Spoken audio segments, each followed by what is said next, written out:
I'm Dr. Pradeep Sethia from Pune, Maharashtra. I'm MD in homeopathy and practicing for last 35 years. As well, I'm a professor in a college where I'm teaching subject of homeopathic philosophy. I'll take you back 35 years back when I started my medical career in homeopathy. You young people are also interested in knowing what are the different options in medical career as far as your future is concerned. Your parents must be eager to see that you are in role of a doctor. But before that, you should be aware of many things. First of all, your physical and mental fitness. Second, your capacity to undergo hard work and emergency work. In a way, doctor is on 24 hours duty. So are you interested in social problems, the diseases and the sufferings of the human beings? And can you devote a lot of time to your patients? These are your requirements. Knowledge comes last because ultimately you have to study and pass the exams.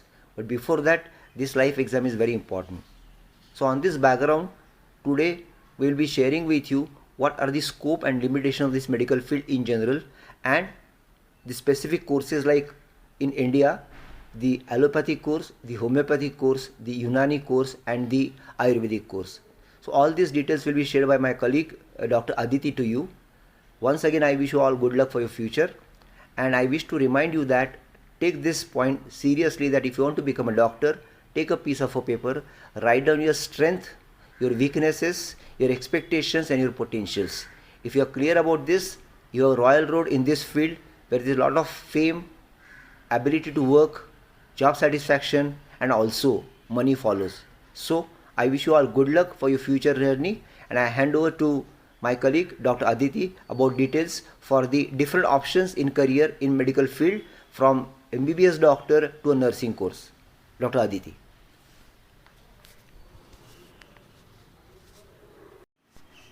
Thank you, sir. Hello, everybody. I am Dr. Aditi Sethia from Pune, Maharashtra.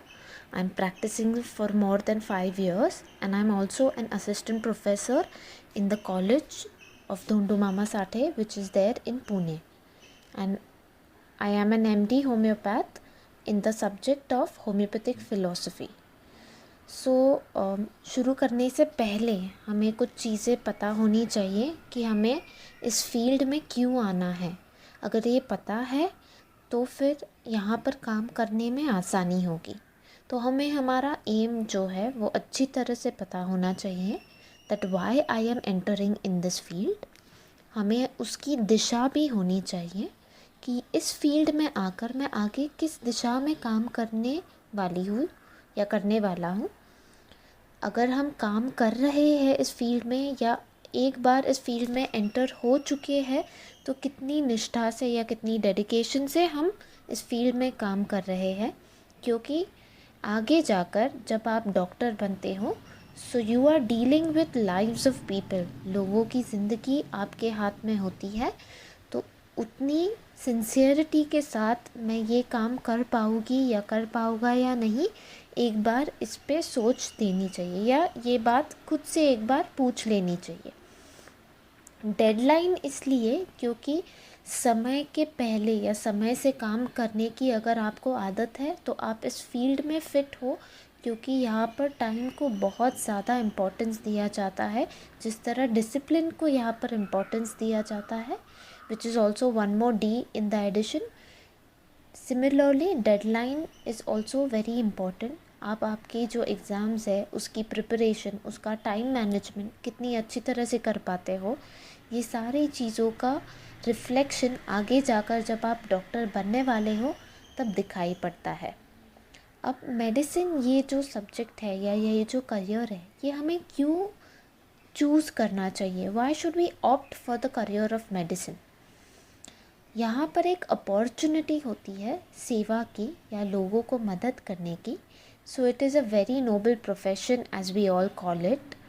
यहाँ पर इज़्ज़त मिलती है, एक secure वातावरण होता है या एक सिक्योर एनवायरनमेंट होता है कि आगे जाके I am going to work in this field, I will be helping people and I will be getting rewards as well in terms of money and otherwise also.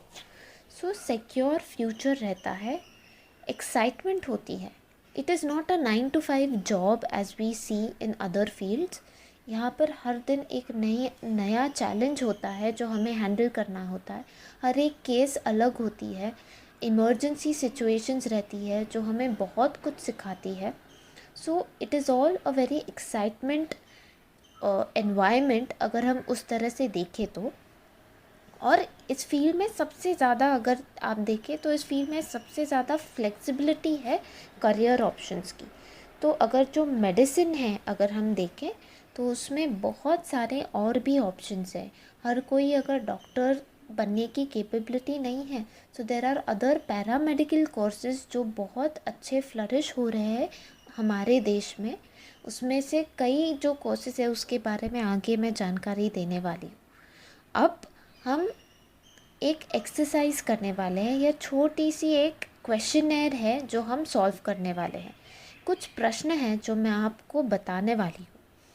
अगर इन प्रश्नों के उत्तर अगर येस है, if it is yes as a answer, then you are fit to come in to this field. So पहला प्रश्न ये है, do I care deeply for others pains. और जो कई लोग हैं उनकी जो पेन, उनका जो दर्द है उसके लिए मैं संवेदनशील हूँ या नहीं। Do I care about the pain of others. Do I like helping people. औरों की मदद करना मुझे पसंद है या नहीं। और जो मेरे पास जो स्किल सेट है उसका उपयोग करके मैं औरों की मदद करना चाहती हूँ या करना चाहता हूँ या नहीं। क्या सीखना, नई चीज़ों को सीखना मुझे पसंद है या नहीं। Do I like going to the depth of a subject even if the teacher does not teach in that much depth. अगर कोई विषय है या कोई सब्जेक्ट है, फॉर एग्ज़ाम्पल बायोलॉजी, मैं एक अगर सब्जेक्ट मुझे या एक चैप्टर सिखाया है तो और उसे समझने की क्यूरियोसिटी मुझ में है या नहीं। या am I interested in knowing the human body? Am I keen to know the work of medicine for better living? इन सारे प्रश्नों का जो उत्तर है अगर ज़्यादातर yes में है, so then you are fit to come into this field। क्योंकि ये फील्ड में जितना आप अच्छी तरह से काम करो या जितना डेडिकेटेडली काम करो, उतने आपको जो रिटर्न्स है या जो रिवॉर्ड्स है वो मिलते जाएंगे। And you'll get a different level of satisfaction as well. Now we will go down to the next part, that is the part of becoming a good and a strong medical doctor. So आपको अगर doctor बनना है तो आपकी क्या requirements होनी चाहिए। You should have a very strong willpower. You should have good study habits, good time management, because if you do not act on time, if you do not follow the time, you are not going to be able to get a good opportunity to serve people with this career। और आप अगर नई चीज़ों को समझ के ले रहे हो तो आपकी वो क्षमता कितनी अच्छी है, आपकी ग्रास्पिंग पावर जो है वो कितनी अच्छी है। एक बार अगर आपको कुछ चीज़ें समझा दी या एक नई कंसेप्ट समझाई है आपको, तो आप कितनी अच्छी तरह से उसको समझ ले सकते हो या कॉम्प्रीहेंड कर सकते हो।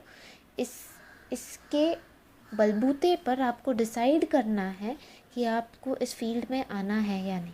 Because this field is serious business, और इस serious business in which terms you are handling, like I'm saying again, you are handling the lives of people। लोगों की ज़िंदगी आपके हाथ में होती है, और अगर आपको ये हैंडल करना है तो आपको इन सारी चीज़ों की ज़रूरत होती है। आपको और दो चीज़ों की बहुत ज़रूरत होती है। One is strong academics. पढ़ाई जो है शुरू से 10th के बाद ही आपको अच्छी तरह से करनी है ताकि आपको अच्छे मार्क्स मिलेंगे और अच्छी कॉलेज में एडमिशन हो सकेगी। और last but not the least is patience.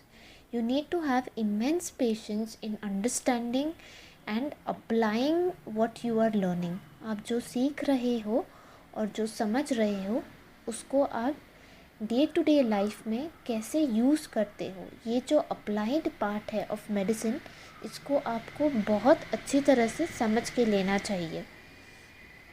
तीसरी, like I said, the last thing was patience. So you need to have a lot of patience with this. And the first two things, good study habits and strong willpower. बहुत बार ऐसे होता है कि आप जब इस field में enter करते हो तो आपको पता चलता है भाई ये तो बहुत मुश्किल है, या ये नहीं हो पाएगा, या ये इतना मैं नहीं पढ़ सकती हूँ। 6 घंटे साथ में बैठ कर पढ़ना या 2-2 घंटे के गैप से यू शुड बी स्टडिंग, इतनी अगर आपको पढ़ाई हो सकती है तो you are ready to come in to this field. अच्छी विल पावर होनी चाहिए। You need to have that inner strength of dealing with crisis, dealing with situations like accident, situations like grief, या कोई अगर मरीज़ चले जाते हैं तो उस सिचुएशन को हैंडल कर सकते हो क्या, ये आपको सोचना है। Now coming down to a very important part, a technical part, and that is eligibility for the career in medicine. What is the eligibility criteria?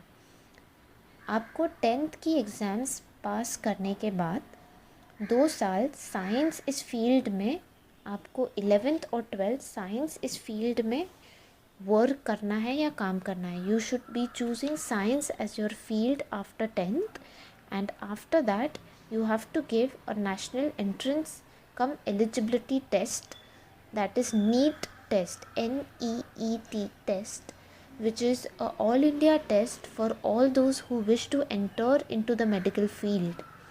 तो ये जो टेस्ट है ये हर साल होती है। इसकी जो जानकारी है या डिटेल्स है उनकी एक वेबसाइट है, नीट एग्ज़ाम्स की वेबसाइट है, उस पर आपको ये सारी जानकारी मिल जाएगी। आपको अगर और डिटेल्स चाहिए है so you can any time write to Aseem and they can forward it to us, we can let you know the answers. Also one important thing is कि आपको 12th में, after completing your 12th exams, you need to have a result of 50% marks, जहाँ पर आपके subjects physics, chemistry, biology और English ये compulsory होने चाहिए। 12th में आपके फ़िज़िक्स, केमिस्ट्री, बायोलॉजी और इंग्लिश में more than 50% मार्क्स अगर है, then you are ready to come into this field. But you have to also give the NEET exam, which is compulsory for everybody who are entering in this field. अब हम जा रहे हैं to different types of branches which are there in medicine. आपने बहुत बार सुना रहेगा कि I am a allopathy doctor, I am a homeopathy doctor, I am a Ayurved doctor, etc. सो ये जो सारे फील्ड्स हैं, there are more fields other than these 4 main stream fields.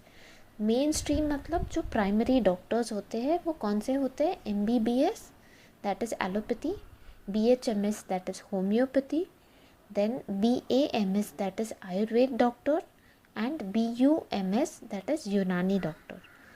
तो हर स्टेट के हिसाब से जो उनकी सिलेबस है या उनका करिकुलम है वो थोड़ा डिफरेंट होता है, but mostly all the 4 main stream courses are of 5.5 years, 4 years theory, 1 और 4.5 years theory, 1 year of internship। ऐसे 5.5 years जो है ये ग्रेजुएशन के होते हैं। आफ्टर ग्रेजुएशन आप डॉक्टर बन जाते हो, और आपको अगर चाहिए तो आप पोस्ट ग्रेजुएशन भी कर सकते हो। Post graduation usually is of around 3 years, 3 साल का पोस्ट ग्रेजुएशन होता है। ग्रेजुएशन के बाद आपको उसकी भी एंट्रेंस देनी होती है। तो वो सारे पोस्ट ग्रेजुएशन के जो फील्ड्स हैं वो अलग अलग होते हैं, पर ये 4 जो है ये मेन स्ट्रीम है। इनके अलावा भी कुछ ऐसे फील्ड्स हैं जहाँ पर आप काम कर सकते हो इन टर्म्स ऑफ मेडिकल फील्ड। उसमें से एक है फिजियोथेरेपी। आपने सुना रहेगा आफ्टर सर्जरी बहुत बार फिजियोथेरेपी की ज़रूरत होती है। सो फिजियोथेरेपिस्ट का कोर्स भी होता है विच इज़ अराउंड 4.5 years। वहाँ पर भी आपको 11th-12th science with 50 marks plus NEET exams ये क्राइटेरिया होती है। फिर होता है B pharmacy, bachelor of pharmacy. ये कोर्स भी आप कर सकते हो। It is around 3 years course and आप ये 12th के बाद कर सकते हो। उनकी एंट्रेंस एग्ज़ाम होती है, तो आपको जिस कॉलेज में जाना है उसके हिसाब से या जिस स्टेट में पढ़ना है उसके हिसाब से आपको वो इन्फॉर्मेशन ऑनलाइन सर्च करनी होगी। फिर आप नेचुरोपैथी और योगा में भी एक डिग्री ले सकते हो या डिप्लोमा ले सकते हो। कई सारे इंस्टीट्यूट्स है, the Bihar school of yoga, the yoga institute Mumbai, बहुत सारे इंस्टीट्यूट्स है, एस व्यासा इंस्टीट्यूट बैंगलोर, ये कई इंस्टीट्यूट्स है जो ये योगा के कोर्सेज प्रमोट करते हैं और उनकी डिग्रीज भी, सर्टिफिकेट्स भी देते हैं। You can research and you can see in the basic courses as you like. दूसरे कोर्सेज है naturopathy course, BSc audiology and X-ray and lab technician course. आप अगर अभी देख रहे हो हाल ही में जो माहौल है हमारे देश में, यहाँ पर जो रेडियोलॉजी है या एक्सरे कोर्स है, टेक्नीशियन का मैं बता रही हूँ, I am not talking about radiologist, I am talking about X-ray technician, जो तकनीकी काम करते हैं, उसके लिए भी आप ये कोर्स कर सकते हो। इसके कई सारे डिप्लोमा कोर्सेज होते हैं या 1.5-2 years सर्टिफिकेट कोर्सेज भी होते हैं। आपको अगर रुचि है इंसानों को समझ के लेने का या औरों को समझ के लेने का, उन्हें काउंसिल करने का, सो you can also become a psychologist. यहाँ पे आप काउंसलर भी बन सकते हो। It is around a 3.5 to 4 year course. अलग अलग स्टेट्स में उसके अलग अलग करिकुलम्स होते हैं। Then you can also become a veterinary doctor. Veterinary doctor is a doctor who deals with animals. So these are the various options you have to become or to go into the career of medicine. Like Dr. Pradeep Sethia sir has said, आपको पहले क्या करना है, तो पहले सोचना है कि आपको इस फील्ड में क्यों जाना है और आप में उतनी वो लगाव है या नहीं। आपके जो प्लस पॉइंट्स है एज अ पर्सन या जो आपके वीकनेसेस है, उनको एक पेपर पे लिख लीजिए। ये आप आपके पेरेंट्स के साथ डिस्कस कर सकते हो और डिस्कस करने के बाद आप इस दिशा में काम करना शुरू कर सकते हो।